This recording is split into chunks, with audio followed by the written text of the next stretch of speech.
Reihan Salam. I'm a fellow at the New America Foundation. My parents come from Bangladesh, and both of them are Muslims, and we were raised somewhat informally in that tradition. Uh, for a variety of reasons, I say informal. I mean, we weren't observant in the sense of going to some kind of religious service on a very regular basis, although certainly identified with it in this broad way. And I remember praying pretty regularly. There are surahs, and you're supposed to memorize them.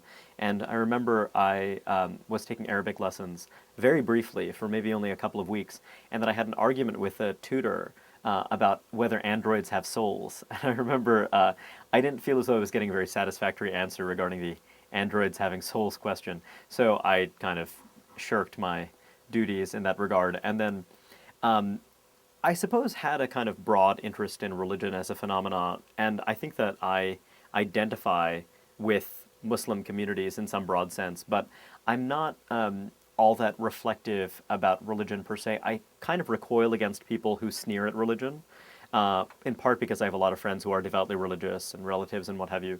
At the same time, I think that there is such a thing as a religious impulse that some people possess or don't possess. And I think that I far more possess the spaceman who's kind of visiting Earth impulse rather than the religious impulse. Although I also have a kind of boosterishness that I think that some religious people have, but it happens not to apply to religion per se. So that's not necessarily a very good answer to your question, but those are my kind of broad impressions of religion. Well, I remember once overhearing a conversation in which a guy was asked, "Where are you from?" And he said, "New Orleans." And then the interlocutors proceeded to ask, "Oh, what was that like?" And he said something to the effect of, "Well, what do you think it was like? All of these people saying y'all all the time." He had this contempt for it. And that really turned my stomach. I just recoiled against it. And I thought to myself, if you have objections to where you're from, you share them with your friends. You are also from New Orleans. You don't share them with outsiders. And you certainly don't express that kind of contempt. It just seemed really untoward. And then some years later, as you may recall, Hurricane Katrina hit New Orleans. And this same guy, he proceeded to write kind of moving, pieces about the devastation of his native city. And I thought to myself, this person is beneath contempt. And I just, at a very, very basic gut level, think that this is just not a morally praiseworthy individual. And so I think that when you're engaged with something, you should work to improve it to the extent possible. Be constructive. Don't allow your boosterishness to blind you to the kind of various foibles and downsides of whatever it is that you're associated with. But I mean, do your best, act in good faith, and consider yourself kind of a steward of this tradition that you're a part of, whether voluntarily or involuntarily. And in a way, that's a little unfair. Because Shelby Steele talks about the totalitarianism of black identity, the idea that one is obligated to identify with a certain thing, and there is a way in which I can see how that's problematic. And maybe if we could all be wraith-like beings who are free of those associations, that would be nice. But that doesn't strike me as the world, and you're embedded in a context, and being respectful of that strikes me as reasonable. It was a wonderful experience for a lot of reasons, partly because of the other kids who were involved. But actually, one thing that's important is that I wasn't so much a debate champ as a guy who did it and made a lot of friends. But I think that actually the more formative experience was losing, and losing frequently. And I remember that I felt at the time as though I had an agenda. And whenever I would go in to give some sort of extemporaneous speech or something like that, I remember I kind of had certain thoughts, and I was like, I want to convey these. I want to proselytize. I want to challenge people and provoke people, and winning is secondary. And mainly it was just this thought: I have this opportunity to have a captive audience, and these people have to listen to me for 7 minutes. And I think that I didn't necessarily take away entirely good lessons from that experience, but it was magical. It was just a group of really idiosyncratic kids, and particularly the ones who didn't go to my high school. I went to a public magnet high school, but there were these other kids from Catholic high schools who had these really different backgrounds. And I was struck by, I was someone who had never met someone who was a Republican, a conservative, someone who was pro-life. And through debate, I met all of these people and was just kind of dazzled by the range of opinions that really exist in the world. And it had a huge, huge effect on me. And just having respect for people who have different ways of engaging. And just, yeah, being around people for whom, being quick and verbal, that was, the way that you were valorized. You know what I mean? It was quite neat and more important to me than I don't reflect on it as much as perhaps I should. That's a really good question. Lately I've been really drawn to thinkers like I've been drawn to thinkers like Casey Mulligan. He's a good example. He's an economist at the University of Chicago who, in some ways, is accused of really radically oversimplifying things. He likes single good models of the world. He really likes. Also, he uses very arresting language. He has talked a lot in the context of the recent recession um, about work disincentives and what a powerful role they play. And people are oftentimes offended by this. Like, are you saying that people have decided to go on a vacation and that's why they're unemployed?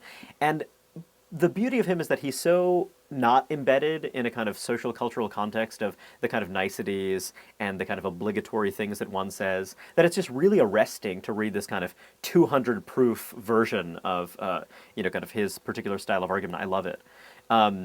I also think that Paul Krugman is a tremendously impressive voice, coming from a kind of diametrically opposed worldview.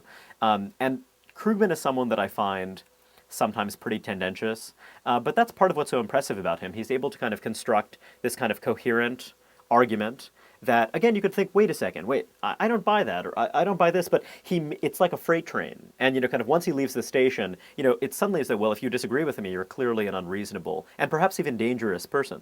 And that's admirable in a sense. That's certainly not my own style.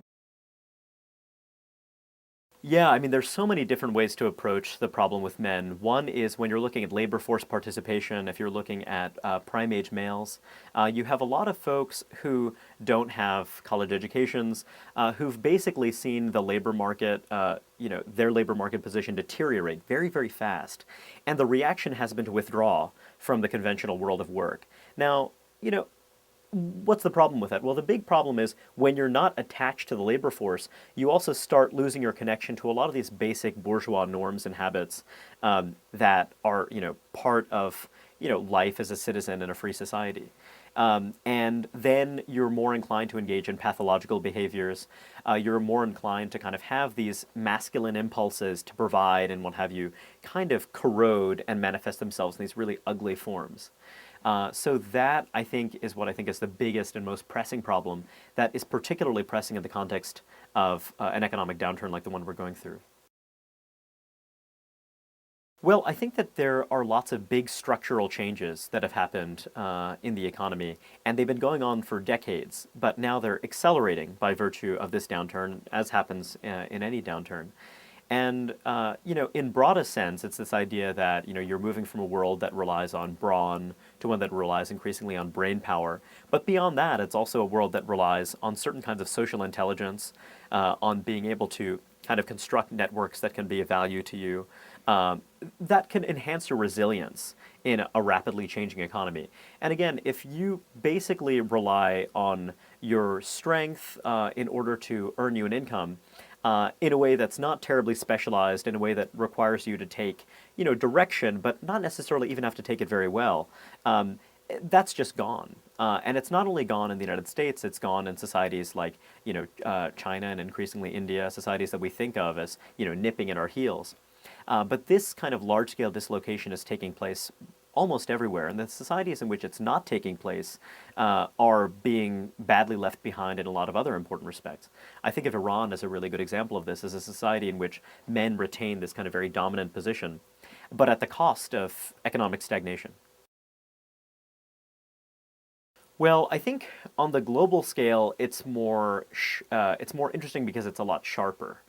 If you look at China, for example, where you have this large population of surplus males, you're talking about tens of millions of people who could theoretically contribute to chaotic violence, to networked violence, gang violence, etc., if they don't find some way of, being stable, productive, contributing members of the broader society. And I think that Iran, similarly, is a society in which the kind of taste for male dominance is such that it will lead to entrenched poverty for long periods of time. you see this across much of the world. It's interesting the extent to which female literacy predicts whether or not a society is going to experience an economic takeoff.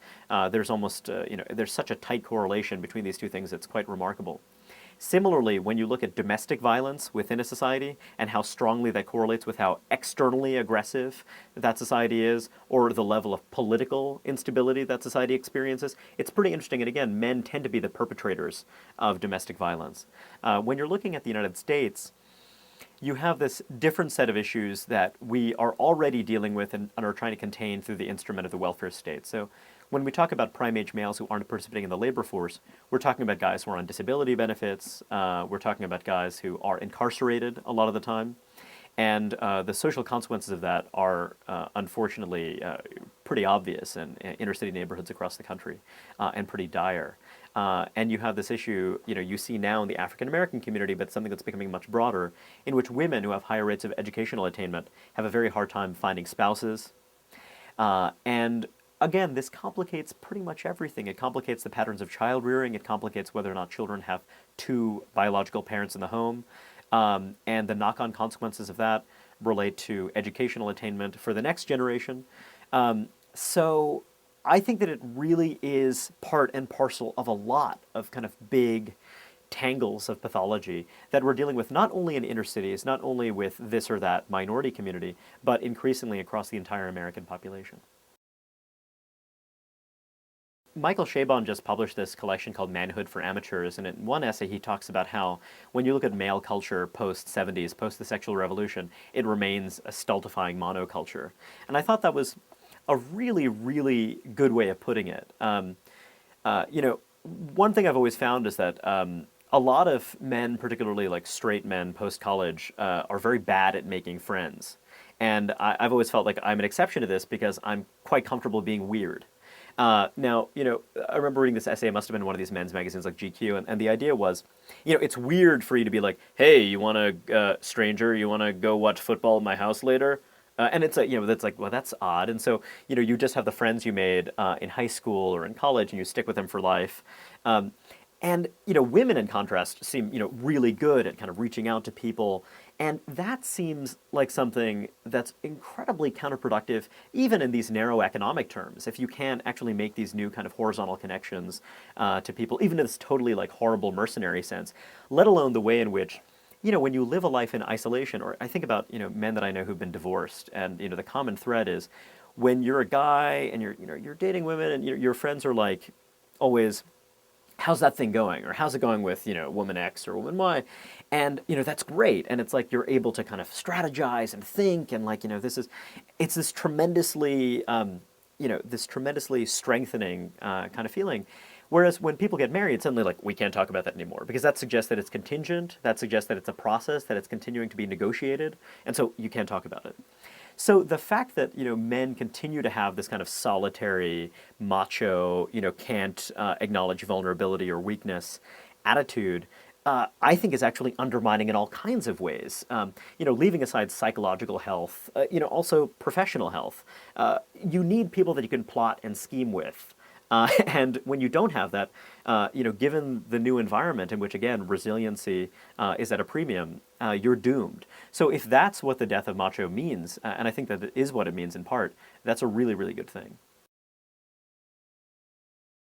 That's a really, really good point. This is something I've talked to a lot of my friends about. A friend of mine, Matt Crawford, wrote a wonderful book called Shop Class of Soulcraft, and the argument is that, men traditionally had opportunities to work with their hands and to, cultivate a different kind of skill or intelligence in their daily life, a problem-solving intelligence, and that in the modern workplace, we're abstracted from this in a way that is kind of deeply undermining of certain kind of masculine virtues. And I do buy that, although I do wonder also if, I think that women also, kind of have a need for this kind of problem-solving intelligence. So it's not particular to men, though I think it might be particularly impactful of men, given that, again, this kind of emotional component is often absent or kind of not present in the same ways. So yeah, my dream is an economy in which people are really cultivating what is their true competence? A world in which, kind of we're not all part of the same status hierarchies, or, everyone has a kind of decent enough living so that you don't feel as though, well, I have to kind of compete to work this job that I hate so that I can live in a school district, kind of where my children will not be kind of savagely beaten to death by hooligans. And then, I can take chances. I can like make things. I can, be truly entrepreneurial. I don't have to feel like I have to kowtow to someone. This idea of, American culture at its best being something about self-starting, that's really appealing, and I do think that it has something to do with a masculine ideal. So I buy that, but again, when you look at the guys, kind of in this kind of blue-collar universe, who were the kind of happiest people, I mean, they had incredibly fulfilling relationships with kind of other people doing their work. They were relationships built on collaboration. So I think that we could have a constructive mix. I like the best of idea. That makes a lot of sense. Although I'd say that I think America's great advantage is the society is that it's a society in which cheap failure and fast failure are possible. A society in which we don't have really brittle institutions, and that actually is a product to some degree of sloppiness. Like our welfare state is not complete. It was not designed, after military conquest and after we were occupied by some other country, and then, let's design the perfect constitutional arrangements, let's design the perfect tax code and the perfect healthcare system, etc. Rather, we kind of have this kind of messy, kludgy set of solutions that can be really frustrating in some ways, but also, because it's so messy, because it's so sloppy, it always leaves room for people on the outside of it, on the edges of it, to think, let me do something different. Let me come up with something totally different that people in Washington or people in New York aren't going to notice, and I'm going to create it out here in isolation, I kind of like a squirrel hiding away nuts, and then suddenly you have this huge flourishing thing that no one designed, but then kind of came out of nowhere to take over the world. This applies in so many ways. Like if you think about MP3s, you know what I mean? If you think about the internet, if you think about all these technologies, they weren't frontal attacks. They were flank attacks. And I think that, when it comes to solving social problems, to me, a lot of my friends who are on the left, I think that they have this mentality, and I kind of share it intellectually in a way, is, oh, wouldn't it be great if we could solve the immigration problem this way, to solve the agriculture problem this way, then we solve the obesity problem, then we solve the public health problem, and it all works out brilliantly because we have this amazing plan. I think that President Obama is a guy who is a really smart guy, surrounded by really smart guys, and they think, we know what we're talking about. We've got people who are, John Bates Clark medalists. We've got people who are, shortlisted for the Nobel Prize. We can figure out this whole American society thing. Let's do it. And I mean, it's so exciting, and I can see why people are so into it. And then you see these right-wingers who are like, they're trying to criticize us. How dare they? Clearly they're fools, or clearly they're, deeply dishonest or corrupt, or they don't want poor people to have health care.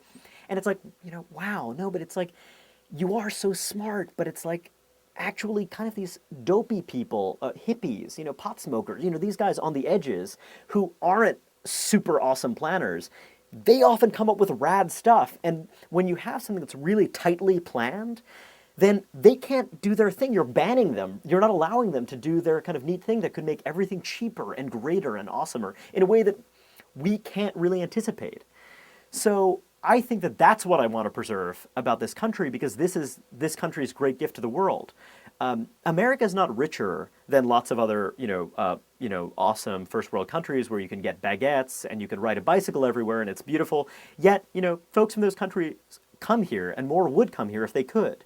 And why is that? I mean, again, they're not coming to like make, 20% more. Sometimes they are, but, not always. They're coming because, you don't have that stigma, and you have that opportunity for business model innovation or cultural innovation.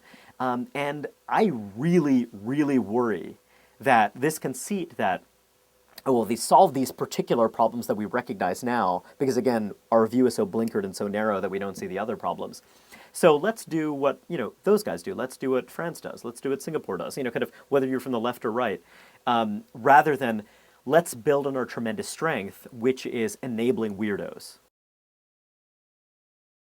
This is an extremely hard problem, because when you look at the Republican Party and how they've conducted themselves during the health reform debate, it makes perfect sense. So you have a lot of these rock-ribbed conservatives who say, we're against big government, and these, kind of Republicans who are squishes, you know what I mean? They want to compromise, and kind of we're against that. These are the same conservatives who are saying, Obama's trying to slash your Medicare. You know what I mean? It's incredible. And then it seems, well, are they hypocrites? They're not hypocrites. They represent districts that have a lot of older white people. They want to get reelected.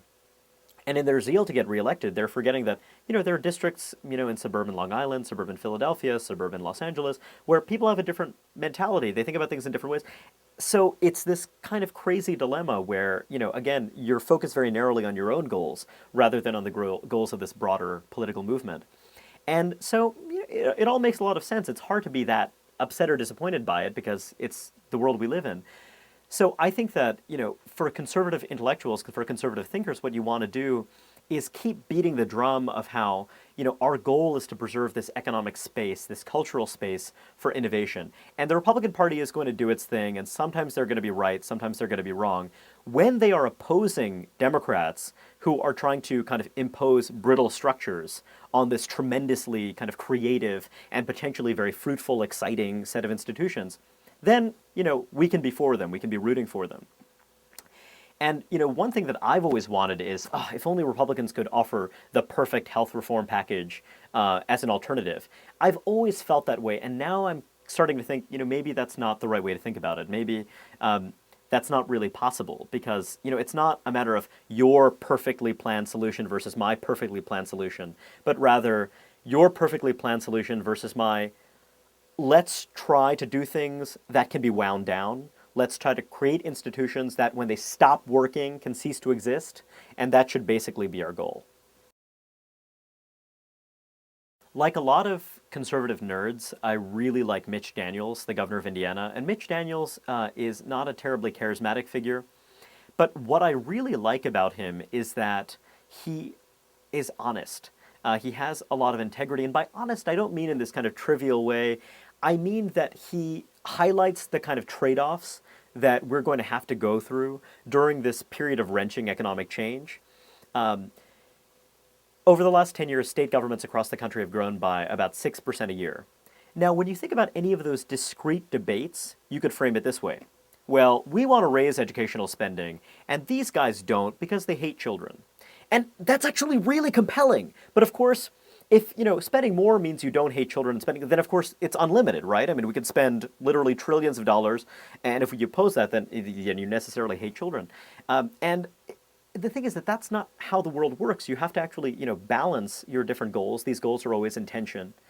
And I think someone like Daniels, he became incredibly unpopular when he first came into office because he was like, this is not sustainable. This is a disaster. We're not funding transportation enough. We need to start thinking creatively about how to raise revenue and how to plan for, frankly, a rocky future in which we're not educating our children adequately and we don't have the tools that we need to flourish.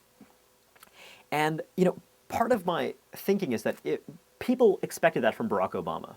When Barack Obama came into office, I think they thought he's a truth teller who's going to kind of break with this kind of sunny, morning in America spirit of everything's hunky-dory and we don't need to belt-tighten, we don't need to sacrifice in any way. And then he came into office and offered a health reform plan that was like, we're just going to cut wasteful spending and use that to kind of solve everyone's problems. We're going to raise taxes on some secretive people that you don't know, but not you, and everything's going to work out. And then suddenly people were distrustful. And it created this huge opportunity for folks to say all kinds of nonsense, that wasn't true because, again, there was so much distrust that people didn't know who to believe. And Daniels is someone who, when he came into office, he said, we're going to raise taxes on the top 1% of earners. That didn't actually go through, and Republicans fought on tooth and nail on it. But he said, let's do that because we're also going to cut programs for other people. And if we're going to do that, we need to share the burden across the whole population. That strikes me as a politics that people would really respond to, a kind of politics of honest trade-offs. Well, we had a fairly broad conversation in the book about that, about family structure in particular. And when you look at the changing family structure, the most interesting thing is that it's changed unevenly. So you had this huge explosion in divorce in the 60s and 70s. But that explosion really stopped and then reversed for folks who are college educated, folks who are middle class and upper middle class. But then for people who aren't, for people who have a high school education or less, actually the divorce rate remained persistently, stubbornly high, or the rate of folks who are having children outside the context of marriage remains quite high. And that has all kinds of implications for reinforcing class divides. And I think of that as a really big problem. But of course, there's another problem of this kind of radically changed set of economic circumstances that has led to wage stagnation, not only for the bottom half of the population, but actually for most of the population. During the Bush years, workers with a college education saw their wages stagnate. It's quite extraordinary. And, we always hope that innovation will save us. But, well, what if innovation doesn't actually save us in the sense of creating, tens of millions of well-paying middle-class jobs, particularly given that we're living in a world in which, you have this so-called global labor glut.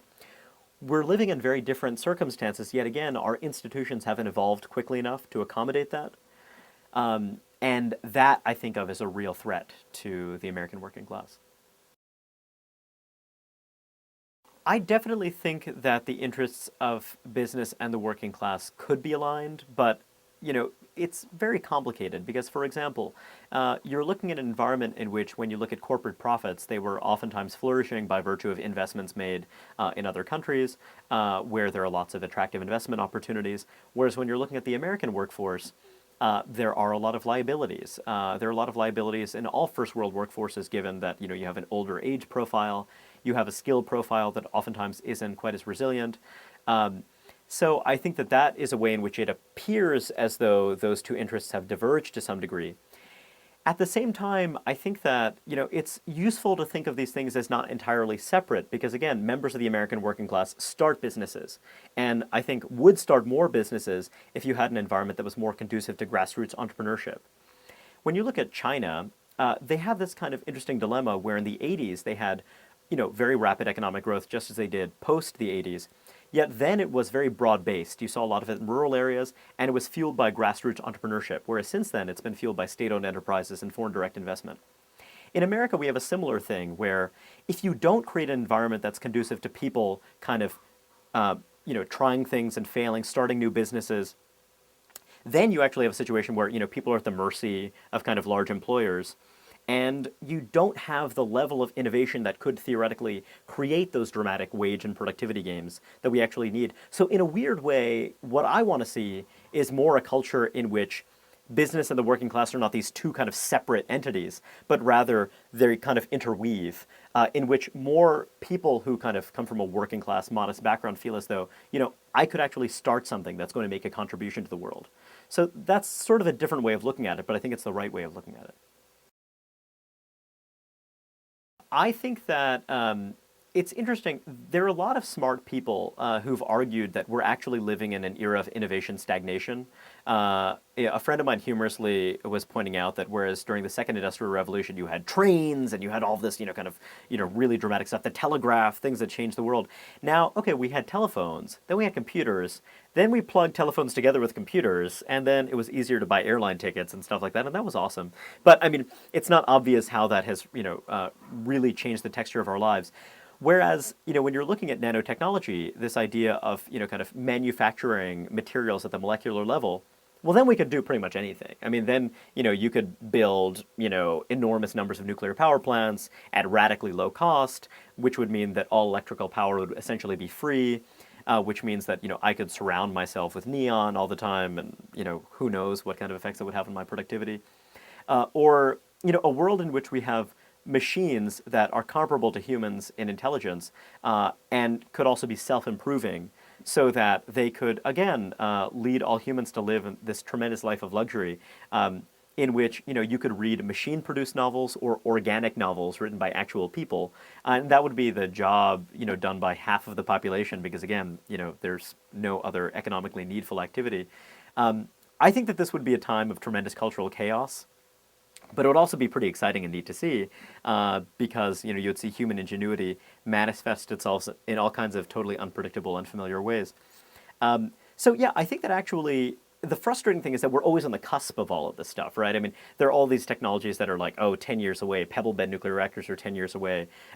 You have nano pants now, so I could spill orange juice on my pants and they won't stain. That's pretty cool, but, that's not, building nuclear power plants for $5. But I actually am kind of optimistic about this stuff, if only because my basic view is that if we don't have these radical technological advances, we'll all be doomed in the next, 50, 60 years. And given that I don't think we're going to be doomed, I kind of think that there's going to be some Deus Ex Machina kind of thing that will rescue us all. Um, and also when you look at the kind of climate change landscape, I mean, people talk about cap and trade, and it's like, this is absurd. I mean, we're way past 350 parts per million. You need some kind of radical technological breakthrough to solve this problem. And again, unless Earth turns to a soupy mass in which we're all dead, and kind of a volcano kind of swallows us all in molten lava, we need it. So it's not really a negotiable thing. I think that you're already seeing lots of new designs for reactors, modular designs, etc., that seem very attractive, seem radically safer than previous generations of nuclear power plants. And when you're looking at modular designs, they solve a lot of different problems. They help solve a problem of cost. They also kind of might spur, kind of manufacturing employment. They might spur, kind of a new export market for the United States. But more broadly, I mean, it's all embedded in this wider regulatory context. So when you're looking at the NRC, they probably don't have enough staff to evaluate all of the kind of new designs that are coming out, to feel kind of really secure about that. And so I think that that's one that's really kind of holding us back. Whereas the Chinese, the South Africans, a variety of other places. In India, there's a huge amount of work on thorium-based nuclear power and creating an export industry around that. So I think that there are a lot of promising developments. It's not obvious to me that the United States is going to be the pioneer in this regard. Again, because like a lot of first world countries, we have this kind of tough regulatory process that will slow it down. But I do think that the kind of capital expenditures required to create nuclear power plants are going to decline. And I think that if we move in this modular direction, we see nuclear power solve kind of smaller scale problems, then I think it's going to, again, be a flank attack on this big problem. So rather than have this centralized solution of let's mimic France, let's allow people to kind of use a tiny nuclear power plant to operate, a neighborhood, or to operate, some kind of like large scale manufacturing facility. The other thing, and this relates to a lot of the talk about the smart grid, the idea of a national electrical grid. This is a very attractive idea to a lot of people.